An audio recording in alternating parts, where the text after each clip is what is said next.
시편 115편 9절에서 18절 말씀입니다. 이스라엘아 여호와를 의지하라. 그는 너희의 도움이시요 너희의 방패시로다. 아론의 집이여 여호와를 의지하라. 그는 너희의 도움이시요 너희의 방패시로다. 여호와를 경외하는 자들아 너희는 여호와를 의지하여라. 그는 너희의 도움이시요 너희의 방패시로다. 여호와께서 우리를 생각하사 복을 주시되 이스라엘 집에도 복을 주시고 아론의 집에도 복을 주시며 높은 사람이나 낮은 사람을 막론하고 여호와를 경외하는 자들에게 복을 주시리로다. 여호와께서 너희를 곧 너희와 너희의 자손을 더욱 번창하게 하시기를 원하노라. 너희는 천지를 지으신 여호와께 복을 받은 자로다. 하늘은 여호와의 하늘이라도 땅은 사람에게 주셨도다. 죽은 자들은 여호와를 찬양하지 못하나니 적막한 데로 내려가는 자들은 아무도 찬양하지 못하리로다. 우리는 이제부터 영원까지 여호와를 송축하리로다. 할렐루야.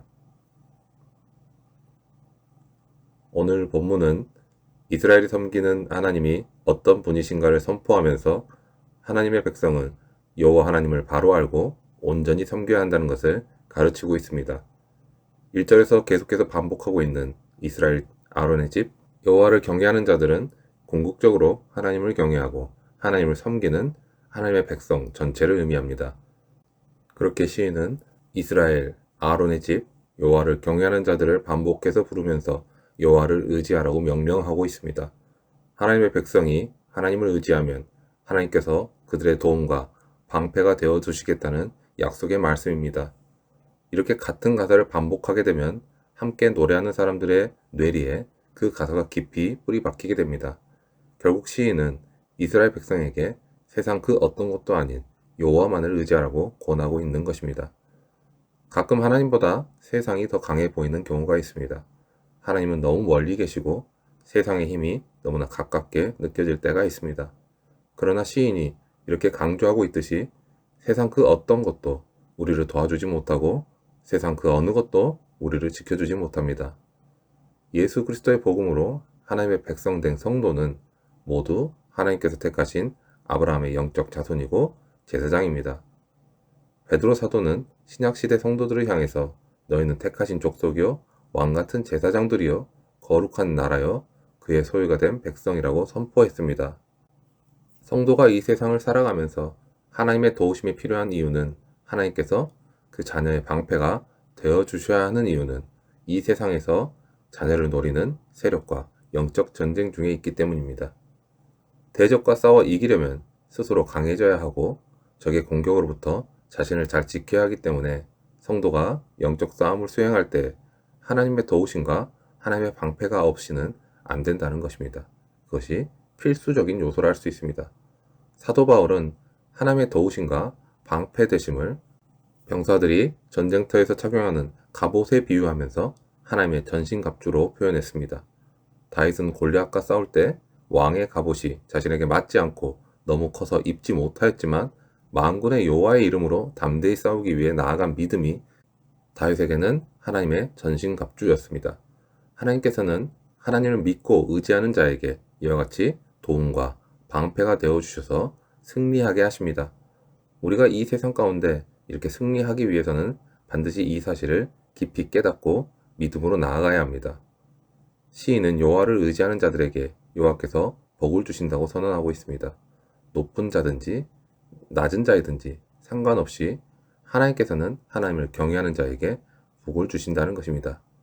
그러면서 시인은 하나님께서 하나님을 의지하는 자들과 그 자손을 더욱 번창하게 하시기를 원한다며 강구하고 있습니다.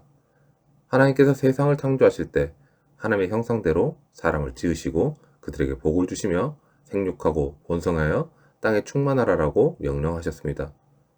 그리고 아브라함을 부르셔서 언약을 맺으실 때에도 내가 너로 큰 민족을 이루고 내게 복을 주어 내 이름을 창대하게 하려니 너는 복이 될지라 라고 약속하셨습니다. 이러한 번성함에 대한 축복의 약속은 단순히 자손의 수가 많아지는 것만을 의미하는 것은 아닙니다. 이러한 하나님의 약속의 말씀은 하나님을 경외하는 자들이 세상에 많아져서 하나님 나라가 확장될 것이라는 영적 의미를 지니고 있는 것입니다. 하나님을 의지함으로 하나님께서 주시는 복을 받아 번성하는 하나님의 백성은 영원까지 여호와를 찬양하는 복을 누리게 됩니다. 그것은 죽은 자들, 즉 적막한 대로 내려가는 자들은 여호와를 찬양할 수 없다는 그 말씀과 대조되고 있는 사실입니다. 우상을 숭배하는 자들은 우상과 함께 둘째 사망에 처해지지만 여호와를 의지함으로 복을 받는 자들은 영생을 누리며 영원한 천국에 영원한 찬송을 부르게 될 것입니다. 세상의 우상들은 지금도 헛된 것을 약속하고 있습니다. 보이는 세상에서의 필요와 그 소유가 우리를 지키고 우리에게 풍요로운 삶을 줄 것만 같지만 모든 것은 주님의 다스림 안에 있습니다. 우리는 그 무엇보다도 주님의 십자가로 영원한 생명과 하나님 나라의 기업을 받은 하나님의 자녀라는 것을 잊지 마시기 바랍니다. 그 은혜를 잊지 말고 영원히 하나님만을 의지하며 하나님만을 찬양하는 신실한 신앙으로 하나님께로 나아가시기 바랍니다. 시편 115편에서는 처음 1절부터 과거 공동체가 실패했던 그 경험을 바탕으로 해서 보이지 않는 하나님의 전능하신가 보이는 세상의 가치관으로 존재하는 우상은 너무나 무력하다는 그 문제를 놓고서 우리에게 계속해서 말씀하고 있습니다. 그리고 과거의 그들은 결국 자신들에게 진정으로 도움과 방패가 되시는 분이 하나님이시라는 것을 알게 되었습니다. 그리고 이제까지의 자신들의 역사를 돌아보았더니 실패와 좌절은 모두 너무나도 유한한 그 가치로 판단하는 보이는 세상의 관점에서 기인한다는 것을 알게 되었습니다. 그리고 가장 중요한 복의 개념에 대해서도 다시 재정립을 해줍니다. 하나님께서 말씀하시는 복의 개념은 보이는 가치관과 유한한 차원에서의 개념이 아니라 하나님과 맺는 관계를 본질로 하는 보이는 가치를 초월한 복이라는 것입니다. 모든 만물을 창조하신 창조주이시며 그 모든 것을 통치하시는 분이시고 끝내 심판하실 분이신 하나님의 택하신 백성과 자녀로서 하나님께서 말씀하시는 그 가치와 관점으로 또 그것을 지향하며 하나님께만 모든 관심과 초점을 맞추며 살아가는 삶, 그 삶의 모든 과정이 곧 하나님의 자녀에게 주어진 복이라는 것입니다. 예수님께서는 제자들에게 두 주인을 섬길 수 없다는 것과 세상에 대해서 염려하는 것과 같이 이방인들이 구하는 것을 구하지 말고 먼저 하나님의 나라와 하나님의 의를 구하라고 말씀하셨습니다. 주님의 이 말씀은 하나님의 자녀가 하나님께 구해야 하는 것에 그 성격이 어떠한가를 우리에게 알려주고 있습니다.